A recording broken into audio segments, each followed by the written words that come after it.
It's like the Fallout universe. Why is he so mad? Stan, why are you so mad? Why are you trying to shoot her? She's holding up the freaking thing! They don't seem like awful people. Well, I mean, they're trying to kill a man. Hello fellow anime geeks, welcome to another series review on my quest to try all the anime. I just finished, surprise surprise, yet another depressing anime from this past spring season, Vivy, Fluorite Eyes Song.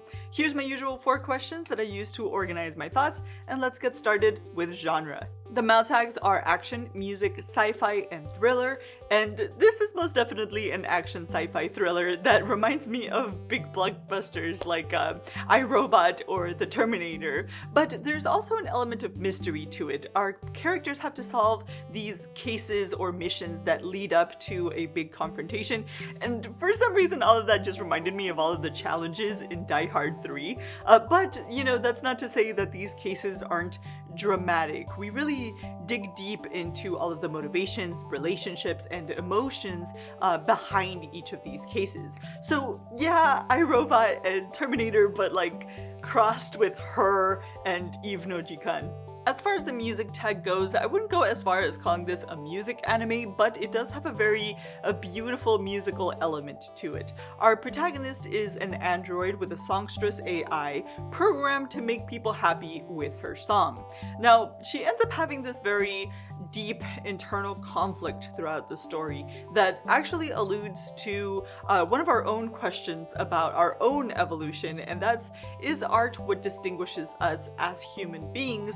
So this musical tag is less there because this is about idols, although it is, but more because this theme is sown throughout the plot. Like Eve, we see all sorts of different interactions and relationships between AI and human beings, and we make all sorts of interesting conjectures as to what that would mean socially, politically, and emotionally at the individual level.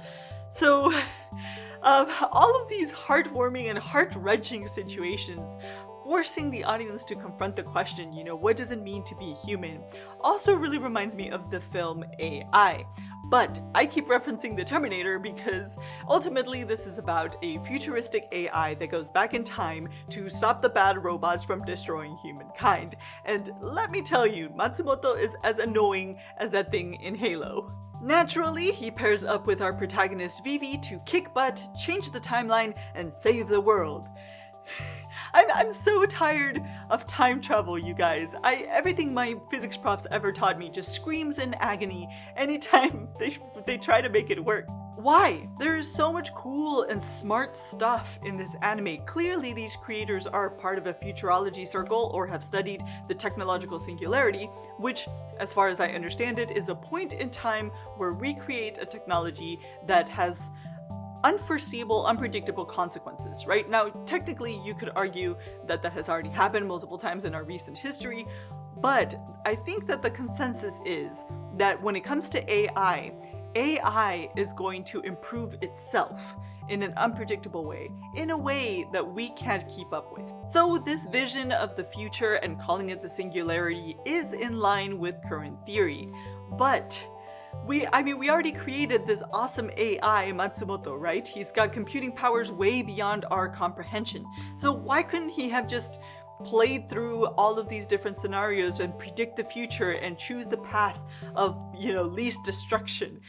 Why did we have to dumb things down with time travel? However, I will give them points for at least making that time travel a data transfer and not to like a big hulking massive body transfer. And it was pulled off by an AI, so you could claim that it was part of the AI singularity, that they were able to unlock the secrets of time. And techie sci-fi topics were actually not the only cool thing about this anime.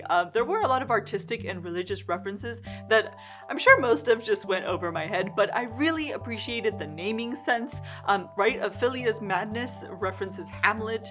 The Arayashiki archive actually references a state of consciousness in Buddhism, and the writing and the direction were good. Thank you, Wit Studio. I thought it was an interesting storytelling method to show us these significant snapshots in a longer period of time, and all through the perspective of this android. I felt like it gave us a really good sense of the passage of time and the evolution of AI and our relationship to it. So, is it worthwhile? Well, look, despite the time travel and the many contradictions and plot holes that actually built up as the story went on, it was fun. You know, there were cool robot fights. It was fun mental exercise for the possibilities of AI and the future. There were heartwarming, tearful moments, and simply, our protagonist kicked butt. So on that note, I'll catch you in the next video.